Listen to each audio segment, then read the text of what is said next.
Final hour overdrive continues, brought to you by FanDuel, bringing you everything from the opening line of the final score. Big hour. Rod Smith coming up. Used to be the president of Team Owen Wilson. Yeah. Now these guys punted Rod. They punted? No, they did not. Last time I heard anything of it was last year when they were actually winning. As far as we were concerned, we did our business. We won. We did our thing, and he kind of handed off the torch and said, "You guys are ready now." Well, he didn't want to. You didn't want to bother him. Like he is a busy guy. Busy Rod, guy. He'll be on his way to BC, I'm sure, later in the week. Probably actually in the next day or two. I mean, they party at the Grey Cup. They do. Remember the horse? Yeah, the horse will be arriving in BC. So the Grey Cup is this week. So they don't have the 2-week break. No, it's right into it, man. It's go time. There was a horse in the lobby of the York. Was it the York? I was at the Royal York, Royal York. Yeah. Yeah, that was Stampeder fans trying to ride a horse. That's what happens. Calgary Stampeder fans. Some guy shows up with a horse, and it's custom that he gets to walk into the lobby of the hosting hotel. We're doing our show. Where is the guy going with his horse after that? Like, that's what I'm like. Where does it? Is he just? Is he going to stay at the Holiday Inn with the horse, or where's the horse That's going? a good question, because I don't know how you transport like a horse in and out of a major metropolis. Like, that was another thing. We're talking downtown. That's on Front Street. Yeah, it's like the Hockey Hall of Fame is just down right the road. Down the street. The Scotia Bank's right across. Like Bay Street, there's a lot of people walking around there. A lot of traffic, and then there's a horse. Yeah. And, because remember, they wouldn't allow him in. And then it became chipped, too. The guy was chipped. Well, because it was a Toronto thing, right? Like, this is the tradition. There's history. You allow the horse in. Eventually, they let the horse in. But the Royal York naturally was like, "You're not coming in with the horse, because the horse will take a dump right in the lobby." Yes, like this is a historic building, and there's a lot of people here that are staying here that are not here for the Grey Cup. No, like that's another part of it. Like people flying in from London and New York. If you're here on business and you have a big meeting, you don't want to be dealing with a horse. And his big newts wandering around the lobby. I know, very off-putting. But that'll be happening again in Vancouver. Yeah. You can bank on it. And I'm sure in Vancouver they'll be much more welcoming. That was another thing. It was a clash of culture within the country. Snooty Torontonians wouldn't allow the horse in. They won't allow the horse in. Yes, they will. They will in Vancouver. Well, because the Grey Cup's going to Calgary next year, I believe, right? Yeah. Is it next year or the year after that? They just announced it. It's going to be in McMahon. Yeah. That would be hysterical if there was actually a hotel in Calgary that said, "You're not coming in here." No, and it was a Stampeder fan that's saying, "You got to let us in. This is our tradition in our hometown." I feel like at the Palliser, which is a high-end 2 years from now, they're going to Calgary. The horse will be in the lobby. You have to allow the horse. There it is at the Royal York. Come on in. They let that horse get like a foot inside, and they said, "Scram." Yeah. Yeah, like you can come in. You're not coming upstairs. We were doing our show. That's right, because it was the 100th Grey Cup. Yeah. That would have been probably 2012. I don't know. It was a while back. Yeah, it was more than 10 years ago. Yeah. For sure. But yeah, the Grey Cup's set. We got the Argos and the Blue Bombers out in BC. So Rod Smith will join us later in the hour, and CJ coming up. Chris Johnston will join us here in a moment. And the Leafs are back in action tomorrow after a very successful weekend. And Auston Matthews, he's not going to play tomorrow. If he's not playing tomorrow, he's not. He did not practice with the team today. I would assume he's practicing on his own. On Saturday, but then after that, I don't think he's. I thought I heard he skated on the weekend. He did. He took the optional, I believe, on the weekend. So it's probably testing things out. Probably skating with the development crew. They've got 50 development people that work there, so he's probably skating there at MasterCard. Well, let's hear Brad Treliving. Here's what he had to say on the status of Auston Matthews earlier this morning. No change day to day. We just want to make sure we get ahead of it and hopefully get it behind us once and for all. So he'll remain day to day. I would say he's doubtful for tomorrow. Yeah, he's not playing tomorrow, and then he's not going to play on Wednesday. I can't imagine you miss tomorrow, then you take the flight down to Washington and play on Wednesday. That seems far-fetched. So when will we see Auston Matthews play again? To chat about it, we're joined now by our TSN hockey insider, Chris Johnston, joining us here on the Maple Toyota Hotline. CJ, how would you answer that question? When will we see Auston Matthews play again? My best guess would be Saturday. I don't know that that's firm or decided, but I do think that they've just elected to take a bit more time. And, obviously, I think sort of the big question with this is, and no one can answer it in this moment, is okay, if you give them a few more days off, like what's what level of difference does that make? I mean, where does he come back? What version of himself is he? And I think that the fact the Leafs won the 3 games without him last week, makes it a little bit easier in a sense to delay things and to give him that extra time. But, we'll kind of have to see where he's at. I still don't think it's a long-term thing. I do think very likely chance you see him on Saturday. But, a bit of a surprise, I'd say, today. It just seemed like he was trending towards coming back early this week, and obviously that's not going to happen. Yeah. Well, and Saturday you got Edmonton in town. So yeah, that's probably the you kind of want him playing. Go, yeah, you'd think he'd want to play in that game. Isn't it weird, though? We were talking, like, hopefully McDavid will be back for that game. Now we're going, hopefully it'll be Matthews back for that game. Yeah, exactly. Although I don't know how much emphasis they put on any individual game. I mean, if he can't play, he can't play. Exactly. But, like, them Tree Living suggesting you want to get in front of this, like, what does that even mean? That this is something they think he can 100% recover from? Or what are they trying to accomplish here? Well, look, it's an injury to some degree that he's been managing since September, and obviously we're now into November. And I think when he says they want to get in front of it, they don't want it to be an issue in April or May, obviously. And so, the problem with injuries in general is obviously, certain types of injuries, there's a very clear recovery timeline, right? It's whatever, 4 weeks of this rehab, 6 weeks of this rehab. But the truth is a lot of other injuries exist in a bit of a gray window. And so, what they're doing is giving him rest. They're trying to get him to a point where he feels better. And I think when he says get ahead of it, he's just talking about, he hopes this is something we're talking about in a brief time that we almost all forget about when the games really matter. They don't want it cropping up at an important time of year. And that's where I say I think the fact they won those 3 games low-key makes it a little easier to just not be aggressive with this, to maybe even err on the side of the caution because, clearly missing 3 or 5 or 6, whatever number of games it ends up being now, doesn't matter much if he comes back healthy. But, at this point, we just don't know what he's going to be when he comes back, how he's going to feel, what this time off is going to mean. But obviously it's better than him pushing through because at least they had a tough schedule, right? I mean, right before he shut it down, they played 3 and 4 games. They had a back-to-back last week that he would have had to play. There's obviously back-to-back Tuesday, Wednesday here. I mean, this has been a punishing stretch of schedule. And if you're already managing an injury, it doesn't really make much sense when you're talking about one of the best players in the world to be playing at 70% or whatever it was at this point in time. I think rest does make sense. But the question we don't have the answer to is how good is he going to feel when he comes back? What kind of difference is it going to make? CJ, how do you think things lay out transaction-wise coming up here with Hakanpää and Duehr and Jarnkrok? We were talking about him at the beginning of the show. We don't even know what's up with that guy. How do you think everything kind of plays itself out here in the next coming days? Well, I think that this actually eases some of the question marks about that. Obviously not having to activate Matthews. They put Matt Benning on waivers today.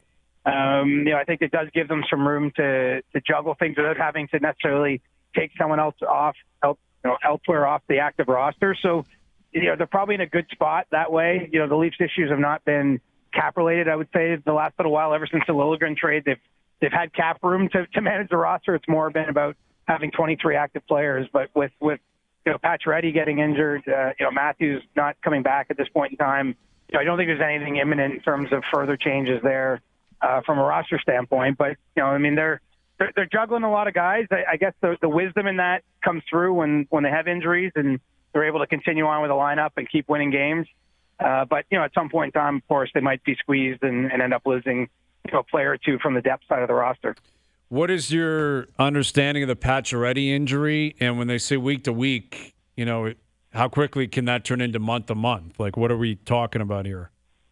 Well, the question there, right, if he went on LTIR, it's 28 days off the roster, 4 weeks essentially. I think when I hear week to week, I think, okay, they're going to take at least a week before even figuring out where he's at. And there could be a point in time where it's many weeks and they're putting him on long-term injured reserve, which comes with, some cap benefits, some roster benefits in terms of other players that could be there. But, it just sounds like it's going to be a while for Pacioretty. I think that there was still maybe given how that looked in the game on Saturday when you saw him leave the ice and knowing his history, I think there was reason to be maybe a little extra concerned about what it could be. I don't think it was as bad as it might have been, but, obviously it's still not an insignificant injury. And, he'd been off to a pretty good start for the Leafs.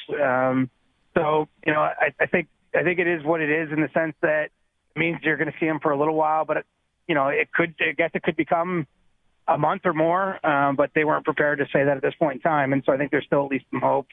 We'll see him back before a month's time passed. CJ, we were talking in the last hour just about some names that have cropped up and some guys that have kind of been around but not around. Hakanpää was one of them, but Calle Jarnkrok is another guy that we saw. Hayes said, looked great in the preseason, flying around, all of a sudden just not available, and now a bit of a setback. Like, any insight on that? Yeah, he's definitely had at least one setback. I think towards the end of training camp, things were going in a good direction, and he had missed one or two of the last two preseason games, was kind of MIA for a while. Then we did see him on the ice, and now it appears there's at least another setback. And so it's not setback of what? Well, I think he has some sort of maybe hernia-related issue. I'm not totally sure exactly what he's dealing with, but it's definitely a guy hasn't played now this year. I mean, we're already into November. He's not even skating. So from someone who didn't enter the year injured, in the sense that on the first day of training camp when they detailed the off-season injuries, he wasn't among them, and now still hasn't played and isn't skating. I mean, it's clearly been a big issue for him. So I can't say when he's going to be back. I don't have a lot of firm info there, but clearly he's tried to ramp it up and has had to step it back from there. And I don't have any reason to believe he's anywhere near close to playing again. Mitch Marner's looked really good without Matthews the last 3 games, and yet, since Craig Berube arrived, he's been committed to Matthews and Marner, and the two of them have played a lot together over the previous 8 years, but seemed with Keefe, and even before that with Babcock, it would eventually get to a point where they'd be split up. Do you make anything of how Marner plays without Matthews? And could you see a scenario where Berube gets to that point as well, where he realizes maybe I got to break these guys up? And if so, how does this work? Because Willie's driving his own line, and he wants to play 20 minutes a night. So if they're all going to be on 3 different lines, is that even tenable? Is that even a possibility to make sure everyone plays enough and you put forth your best roster? Well, I think it's a possibility for a period of time. I don't think it's a possibility as sort of a regular plan. But it clearly matters. I mean, look, we've all watched this team pretty closely for a number of years, but Craig Berube has only coached it, for a couple months, and for him, this is new info. This is him getting different feedback. It's he's at ice level, seeing what's happening, and I don't think we can discount the possibility that he looks at this and it maybe unlocks a few different ideas in his mind about how he might deploy a fully healthy lineup, where he might reintegrate Matthews, and so. It wouldn't surprise me if it did end up to a world where you look for a little more balance. I mean, it feels like the Leafs search with this group has largely been around how to best balance the top end of the roster. It certainly has worked for lots of periods of time, but it goes in and out, and their power play was struggling. Now that's been red hot, ironically, since Matthews left. I don't think he was the problem, but they've found something with him out of the lineup, and so I do think with this layoff, it wouldn't be surprising to see. A little bit of a different look when everything gets back to normal. But part of me feels like, the regular season, you experiment with this stuff. You're willing to look at it. But, when you get to the big games, I mean, fair to say that 16 and 34 are most likely to be on the same line. Mm-hmm. The Habs won a crazy game today down in Buffalo, but Saturday night, not a great showing for them, not a great showing overall this season. And defensively, it's staggering to watch them play. What is your timeline on when you would expect the Habs to either realize, when do they realize if they got it right or wrong? Because that is on the table. Whenever you're doing a full blow it up, scorched earth, they're a few years into it. But how could they not think it's wrong right now, Hayes? Well, I guess that's the question. I mean, what do you do if you do get it wrong? Because Buffalo's been going through it for a while. Ottawa's been doing it. Detroit's been doing it. Montreal's been doing it. They're not all going to get it right. As of right now, I don't know if any of them have it right. But with Montreal in particular, it's pretty extreme how bad it looks and how poor, their defensive system is, their defensive play. They look soft. What is your read on the way Kent Hughes and company might be reacting to this play? Well, I think this is the year where they're really feeling the heat and some of the expectations in their own market. It's just not a year where you just show up and you got young players. You're like, oh, this is great. This is a rebuild. I mean, there's meant to be, I think, a little bit of thought that they need to take steps forward. my read on the organization is they're not yet panicking. They're not deciding whether they got it right or not just yet. But that conversation, I mean, what you're raising, the question there is totally fair. And, I think it's one that they're going to have to, come to grips with publicly, certainly by next year. If anything, they might have a bit of cover because they're a little behind Ottawa and Buffalo just in terms of the timeline from when they, started the quote-unquote rebuild, when their first overall picks were. Slavkovsky obviously came, after the Dahlin picks and what they've gone through in Buffalo, even Ottawa, the same thing. I mean, they're clearly those teams are meant to be teams that could make the playoffs this year if things go right. I think in Montreal, they weren't viewing it as that kind of season internally. I'm not sure how the fans were looking at it, but certainly management, I didn't get the sense, was going into this year that way. But, it's got to be by next season, I would think, that you want the team to be competitive. They've been hurt a little bit by injuries. Obviously, they're incorporating some young players on the blue line. But, we're almost at the point where you can't make excuses anymore. And so I would say the best answer to your question, they're not quite there yet, but they are knocking at the door of when it's going to be about where they're at in the standings, where those players are in terms of becoming impactful, regular members of a lineup that could contribute to a winning team. And, I think they still feel pretty good about themselves, believe it or not, Montreal. I know it's been a trying part of the season. It's been, up and down with Marty St. Louis and the reporters. But, I don't think that I haven't sensed that they're at a point yet where they're drawing those conclusions. But, that day is definitely getting very close. It's no longer just good enough to be saying we're rebuilding. I think they do have to see some results here soon. Yeah, it seems like, they're obviously at a crossroads here in terms of the system, in terms of some veterans who could be coming off the books at some point. And you look at Caulfield, he scored twice today. He's got 12 goals. He's leading the league. Like he's putting up good numbers. Lane Hutson, individually, there are guys that they hope to build around that are continuing. The problem is like you say, getting it right. The guys around them have to prop those guys up and help them grow to that next level. You just mentioned the guy, Lane Hutson. I would put him in Laval right now. I don't want him losing every night and watching this nonsense every night. It might be the best thing for him. I don't know.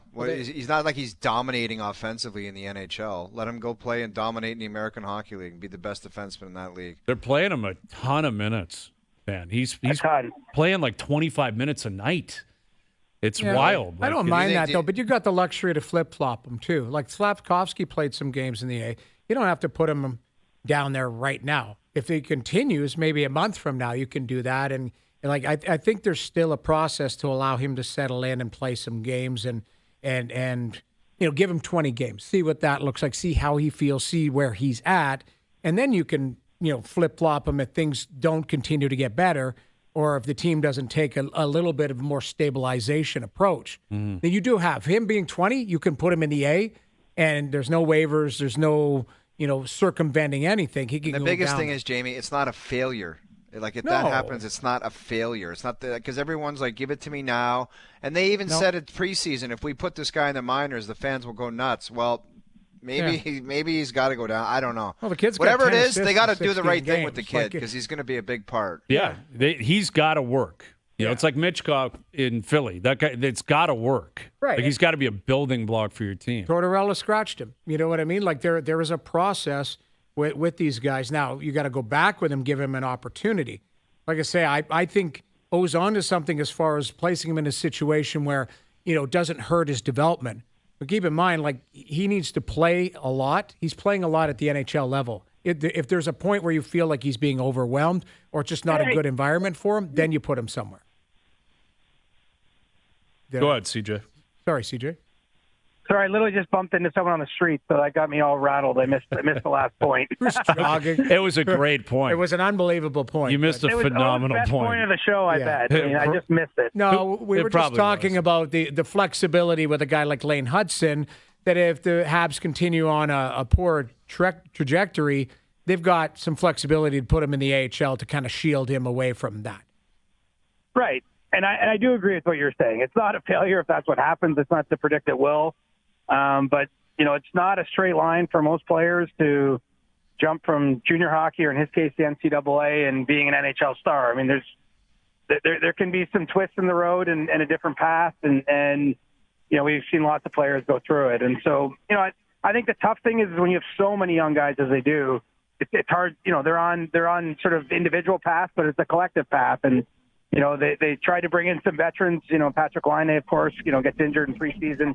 You're trying to bring around other players to put a little less pressure on everyone in the lineup, but, it hasn't gone the way they would like so far. And so I think some of the learning curve, I guess, is maybe the school of hard knocks where, you take some losses and you go through the kind of stuff we're talking about now. Mm-hmm. Yeah, I was thinking about that. Like, Laine's reputation defensively is not strong.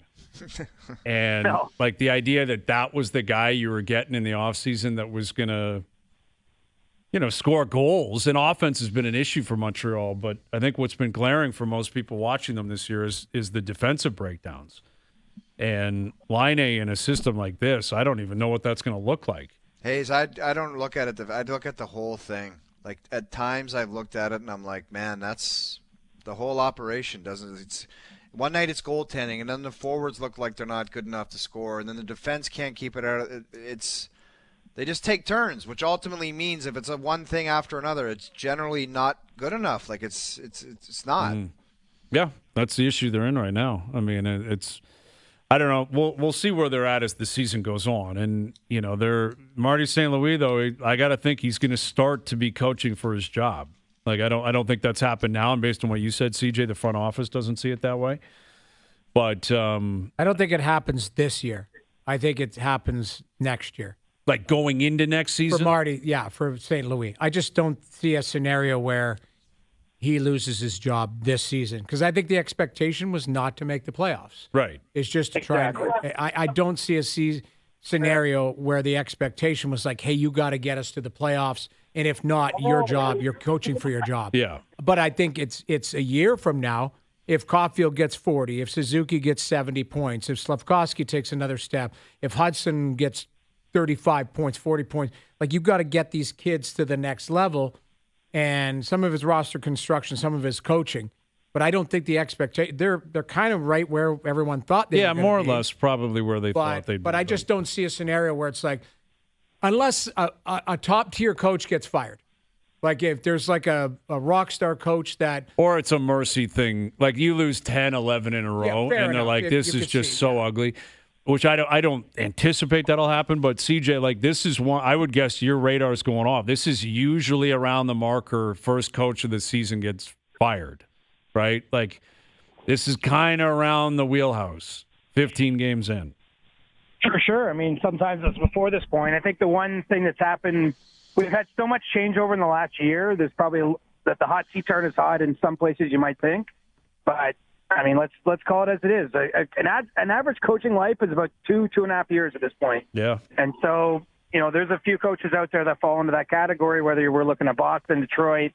Some of these teams, I have no reason to believe, again, a firing's coming tomorrow. But, what's happening in Nashville, I mean, Andrew Burnett is not even, he had a good year last year. Everyone liked him. And all of a sudden now they get off to their start. I mean, it's a tough job, man. I mean, those guys are – I'm sure one of those firings is coming soon. I don't think anything's happening imminently, but the seats are warming up on the league. Yeah, big time. All right, CJ. We'll do it again next week. Thank you for this.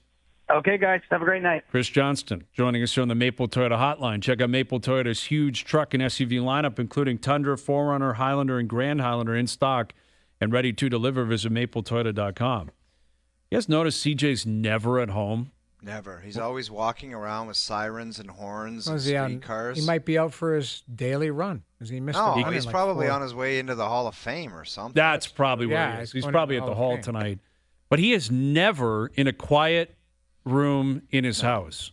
No. Ever when he's on with us. When you ever say Hall of Fame, I'm waiting for you to say like it's a hall. A hall with some plaques in it. Not tonight. Not today. I wouldn't dare say that's something so ignorant tonight. Yeah, for sure. There was context to that clip and that comment. I stand by it. Well, what that was Cooperstown, wasn't it, or no? Yeah, I think we were talking about Barry Bonds. It was the or Hockey Hall of Fame. It might have been the Hall of Fame. It might have been the Hockey Hall of Fame. It's a hall with some plaques in it. No, wait. It's a hall with some plaques in there. Yeah, I think the point I was driving at is the players, their careers are the ones like Right. they played themselves and earned their way in. Right. I don't even remember where I was going. I thought with it was that. Cooperstown because we were talking about Pete Rose. There was a Cooperstown element too, as well, because we were talking about Rose and Bonds, and I think the point is, your career made you the Hall of Famer. Right. Like, I think that's what I was driving. Like, we watched you play. You played like a Hall of Famer, and if you're in it or not doesn't matter. Right. Doesn't change how you played. Yeah. I think is my point. It's like the Hall is just the Hall with some plaques It's a in room it. with plaques. And the point being is like, yeah, your career speaks for itself. But do you think? But you played the way you played is why you're in there. Right. Exactly. There's a reason why. Yeah, I don't know. Do you think Pete Rose will get in now? I don't know what they're going to do with Pete Rose. Like, I think it's It's kind of almost like it's just. It's almost a slap in the I wouldn't put him Place, in now. I think he should have been in, beforehand. And he died a month ago now, or 6 weeks ago. yeah, but I mean, the world is changing rapidly. I do think there's a chance he was going to get in if he was still alive or what have you. In 10 years from now, 20 years from now, who knows? Yeah. His is more unique because of the actions he took and the lifetime ban, where like Barry Bonds doesn't have a lifetime ban. No. And Roger Clemens and A-Rod, like those Barry guys, Bonds it was different. Was, unlikable to the media and stuff. That doesn't help. Doesn't help. Yeah, that doesn't help. But he's Popularity. also like his statistics are Ridiculous. absurd. Someone just needs to come over the top like Bobby Mans and just say Barry Bonds, Roger Clemens, A-Rod, they're Hall of Famers, so deal And with they're it. in. That's all. That's what it's going to take for those guys to get in. Right. Because if you leave it up to some voters who thought Bonds was a jerk and A-Rod had an attitude, it's never going to happen. Yeah. Well, Someone's got to come over the top and say they're going in. yeah, and it's on Cooperstown, which is an independent Yeah. entity. It's like Rob Manfred doesn't have power over Cooperstown. Yeah. Someone within Cooperstown has to do it. But I think that's the kind of hall with some plaques in it. Like Bonds played like a Hall of Famer. He doesn't have a plaque at Cooperstown. Doesn't mean his career wasn't what it was. Now, you can have a viewpoint on whether or not, you want to validate him because of what he did and the PEDs and all that kind of stuff. And I can reason with that. But he played the games. We saw him do what he did. He used to knock it out of the building, which was ridiculous. Yeah, when he was dialed in the early 2000s, it was insane how good he was and how terrifying he was to every single opponent. Yeah. Bases loaded, walk him. Yeah. Insanity. All right, Rod Smith coming up. Our best bets brought to you by FanDuel on the Monday Nighter tonight. Overdrive continues. TSN 1050 and on TSN 2. All right, best bets brought to you by FanDuel later in the hour. Monday Nighter Rams at home against the Dolphins. Hayes and Bro laying the points, 2.5. Rams at home. Hayes and Bro really chugging in a very positive direction. Feeling very good about the way we're seeing the board. As for the Grey Cup, the spread is 10.5. Bombers are massive. A double-digit favorite in a Grey Cup. When's the last time that happened? I'm sure it's been a while. Weren't the Argos like a massive? They were last year against the Alouettes at home. That's true. And then Chad Calle had He was horrendous. one of the worst outings we've ever seen. That's why it sucked, man. The other day, because he played really well against the Red Blacks. And you wanted retribution for him, or he would. Yeah, and he struggled in the first half. The Argos were struggling early, and they battled back late in the first half, and they ended up winning the ball game. And Ryan Dinwiddie was really emotional during the game, after the game. It was a big win. It's a big win in Montreal. And the man calling it, one of our favorites. I'm sure he'll be in BC probably within the next 24 hours. And you talk about a guy who's a mover and shaker. Moves the needle. Grey Cup week. It's like Al's brother at a card expo. Yeah. Rod Smith, Grey Cup week. Yeah. Here's Rod Smith. How you doing, Rod? On a plane tomorrow, Brian. Great to talk to you again. Noodles, O-Dog. And by the way, I'm just glad we're still on speaking terms after I kind of jumped on the Owen Wilson bandwagon last Thank you, Roddy. Thank you, Roddy. They're still chugging away, man. I wouldn't want any part of it moving forward, Rod. I think you got out just in time. Well, it was just, as Owen talked about earlier, it was a consultant role. And I was kind of like that guy in the office that everyone quietly looks around and says, what does he do? So I was just there for moral support.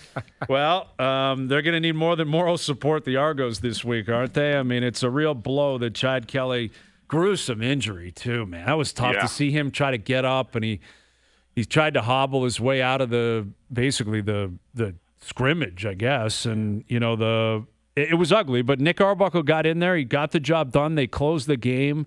How emotional was it to, see the Argos try to overcome that injury and them actually manage to do it on Saturday? it was difficult, Brian. I mean, I remember being told like a long time ago, if you're doing play-by-play, if you're calling it, remember you're not a doctor. Don't be speculating on what's wrong. But when we saw, I don't even think it was the replay. We didn't end up showing the replay that was the most gruesome, but you could see it live. And you could see this leg is moving in a way it's not supposed to be moving. You knew right away this is not good. And it did. You could tell on the Argo bench, I mean, it really sucked a lot of life out of it, and they were pretty down. But they found a way to hang on.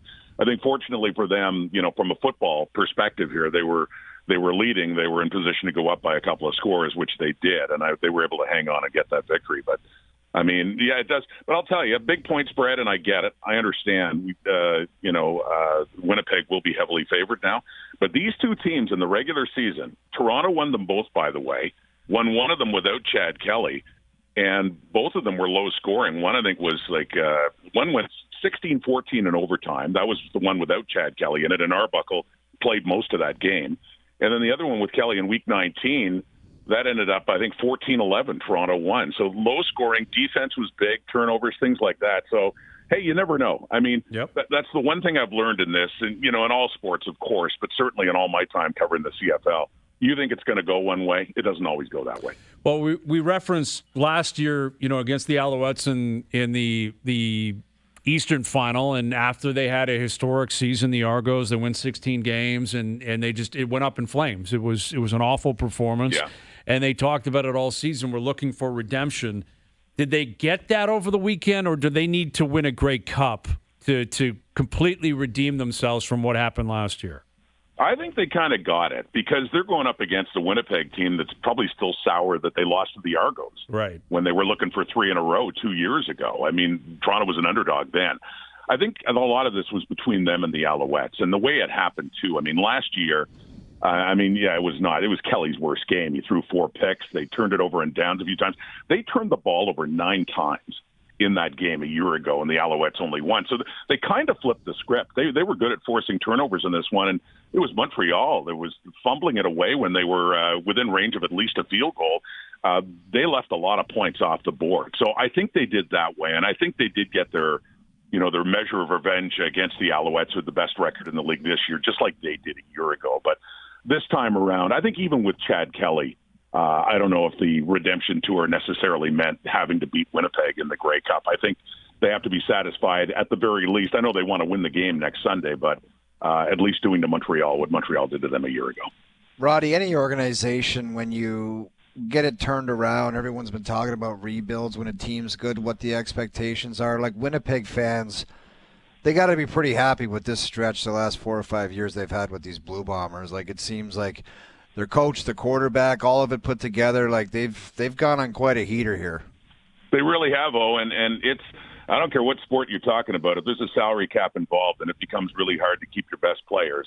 Yeah, it's pretty damn impressive when you can go to the championship game 4 straight years, now 5 in a row. That ties a league record, by the way. And they won the first 2, and they were just a play away from winning the other 2. They were that close. It came down to the final seconds. So, I mean, that is one impressive organization because they lost a lot of big names. And for example, they're missing their middle linebacker, Adam Bighill, future Hall of Famer. He's out for the season. They filled that gap. They lost their best corner last year. They got a couple of young corners in their secondary that have turned out to be really good. A lot of the receivers were hurt, and a lot of their stars changed, and yet the core was still there. Guys like Zach Collars at quarterback, Willie Jefferson on defense, and Brandon Alexander and Kenny Lawler, who was lights out in the West Final against Saskatchewan. So, but I'm really impressed by Mike O'Shea. That guy's a Hall of Fame player, as we know from his years primarily with the Argos. But he's the all-time winningest coach in Blue Bomber history, passing Bud Grant, a legendary name in his own right, won a bunch of championships in the CFL. I just think it's tremendous. What an achievement to get to the Grey Cup 5 years ago. Yeah, it's incredible. And he's a Canadian, which I love, right? He's a North Bay guy. And, he's obviously been there for a decade now. They've had so much success. There's no reason why the Blue Bombers would ever let him go. Although I seem to consistently, year after year, hear that conversation, Rod. Like, is he going to stay? How long is he going to be there? And if he ever became a free agent, you would think that's a guy in Mike O'Shea that the other teams in the league would do everything they can to get a hold of him. Oh, my goodness. Everybody would want Mike O'Shea, I'm sure. But I remember it was just 1 year. I don't know if it was 2 years ago where I think his contract was up and it was a bit of a story, Grey Cup week. But I could tell, I mean, he was, kind of subdued about it all. But I have a feeling that was to him anyway. And Kyle Walters and Wade Miller, the president of the team, that was no big story. He was going to sign a new deal. That's the impression I got anyway. They didn't have a deal done, but I think he enjoys Winnipeg. He's, as you say, he's an Ontario kid from North Bay, went to school at Guelph, played a bit with Hamilton. That's where he started his career, but predominantly in Argo. But he found a home in Manitoba, and he's really run with it. It's really, as I say, it's pretty epic in the modern day history of the CFL what he's been able to do. Mm-hmm. Can Nick Arbuckle do this for the Argos? I know the spread is tough, and Winnipeg seems to be quite the favorite, but what is it going to take for the Argos to win here? Is it a miracle, or is it Arbuckle dominating? What do you make? Noodles, I don't think it would take a miracle, and I'll tell you why. The Argos have a really good running game, and they have a really good defense. And as I said, those games against Winnipeg were low scoring, and one of them they won without Calle anyway when he was still serving the 9 games at the start of the season. And Arbuckle, I'll say this about him, he's experienced. He's not a flashy quarterback. He's had, 25 starts in his career that goes back to 2017, I think, with Calgary, and eventually backed up Bo Levi Mitchell for a while. But he's been predominantly a backup. But I don't think he's going to be deer in the headlights either, just because he's been around a while, and mistakes are just such a big part of sports. And if you can prevent those mistakes, you got a chance. And I don't think it would. I don't think he has to win the game for them. I don't think it would take a miracle that way. Winnipeg is understandably, as said, the favorite. I totally get that. But I've seen stranger things. And by the way, I mean, there was an irresistible storyline. When sadly, for the Argos, with losing their starting quarterback, that all of a sudden a guy is going to be thrust in the backup. He was actually number 3 in the depth chart recently, and then moved up to 2, and now he starts in the Grey Cup game. Their head coach, Ryan Dinwiddie, back in 2007, the Winnipeg was in the East then, and they played in Toronto in the Eastern Final, and their quarterback, who was having a really good year that year, was Kevin Glenn. And he got hurt against the Argos and wasn't able to play in the Grey Cup the next week right at Skydome at Rogers Center. And so they had to put in their backup who'd never played, and that was Ryan Dinwiddie. That was his first CFL start. Oof. And can you imagine being thrown into a championship game and you haven't even played, didn't even have a rep, and he goes in, he threw 3 picks. I mean, they hung in there against Saskatchewan. They lost the game. But I'll never forget that story, and I'm sure there's going to be a lot of talk about it this week. But Arbuckle is not now what Ryan Dinwiddie was then. He has played. He does have some experience, and he's just got to make sure that he doesn't lose the game for them. I think that's the main thing. Mm-hmm. Roddy, the Grey Cup going out in BC, how shocked were you with the developments out in BC with Nathan Rourke going out there and things kind of getting weird, and then him not starting and just all the goings on? Because I thought he was going to go out there and light the league on fire. Yeah, a lot of people did, and it was easy to buy into that. And this is going to sound like total hindsight, because I could have easily seen it happen as well, because I remember how good he was 2 years ago. But I'll be honest, even at the time when he came back, and I thought it would be next year. I thought he's going to try to keep this NFL dream going for the balance of 2024, and then come back to the CFL next year. And when he came back, expectations for the guy to hit the ground running and be the way he was a couple of years ago when he'd had the injury, and then let's face it, he hadn't played much in the NFL. To just come back and be as good as he was, obviously we were all expecting too much. And after looking back at that, and it was weird. We had him on, while he was still heading to Giants camp, and he happened to be at the game in Vancouver, and we had him on as a guest while Vernon Adams is tearing it up. They're like 5-1, first place in the West. And he talked about how, when he comes back to the CFL, he wants to be there in BC. And I do remember thinking at the time, they got a really good quarterback right now. I mean, I'm sure the time's going to come when it'll be the Nathan Rourke show again, but I just wasn't thinking it'd be this year. And I don't think it was all his fault the way things turned out, but it was a slow start. And you're right, people expected more. And, it's too bad for the Lions. They were thinking a lot higher right now. I mean, hosting the Grey Cup, they have a great owner. They spent a lot of money. And I'm sure they're really disappointed. And certainly Vernon Adams is really disappointed the way it all played out. Yeah, absolutely. Well, it's set. The stage is set out in BC. Yeah. You got Winnipeg and the Argos. It'll be on TSN. It's going to be a great week. Tons of coverage. Safe travels, Rod. We always appreciate you doing this. We'll do it again soon. Oh, I appreciate being on with you guys again. Thanks, Brian. You got it. There's Rod Smith. Thanks, Brian, at the end. Oh, yeah. What about very specific. Thank you, Bryan Hayes. What a legend. It's an honor to be on with that guy. What a legend. The best, man. I'm telling you. Al's brother at a Card Depot. And Rod Smith, a Grey Cup week.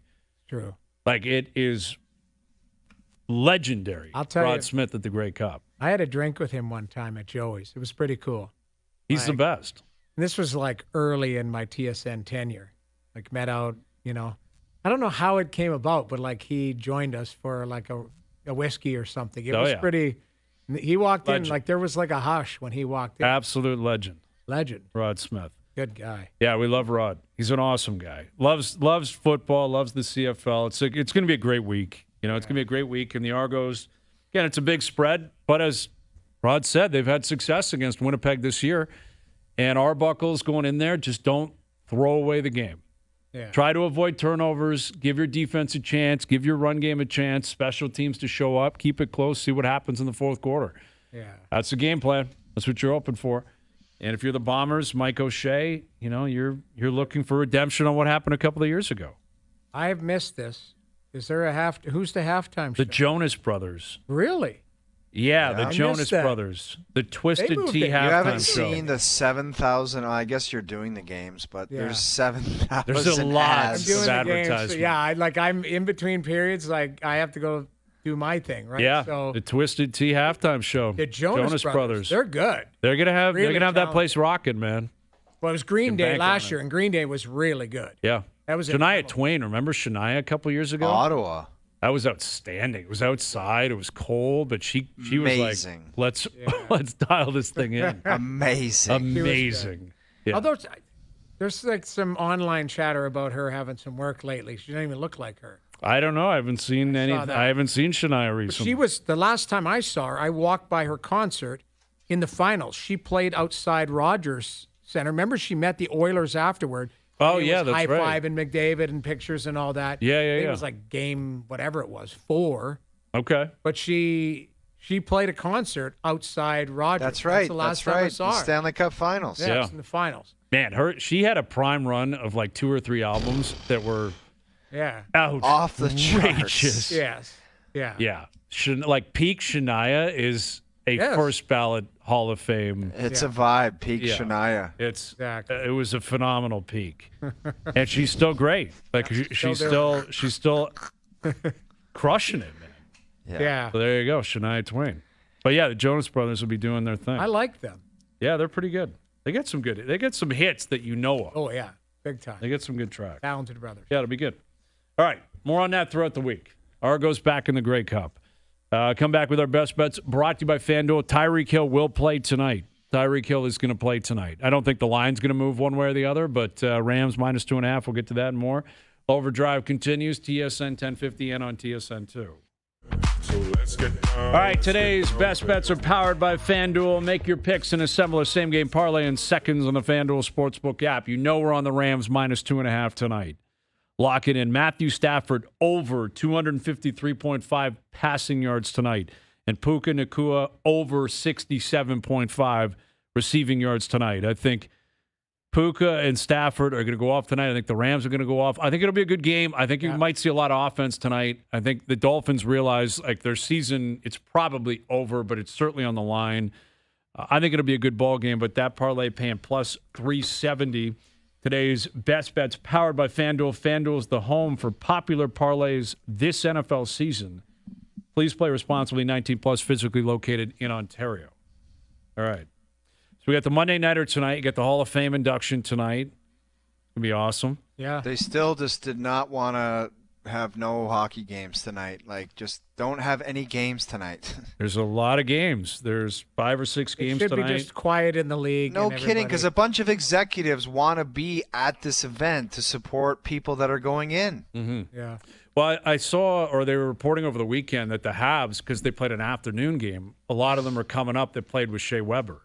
That's they're fair. in Buffalo, so they went down, and then they're going to drive separately, and I guess back to Montreal on their own. That's fair, and that should be. That's kind of cool, like Gallagher and Suzuki. Well, even Nick Suzuki was like he's a big influence on my life, and my career. Like they should be here. That's good. I think Roenick's speech is going to be fun tonight. I wonder if he takes a shot at some media people and stuff like. He might. You never know what's coming, man. You never know what's coming with JR, and it's his platform. He can do whatever he wants tonight. He's going into the Hall of Fame. You can't take that away from him.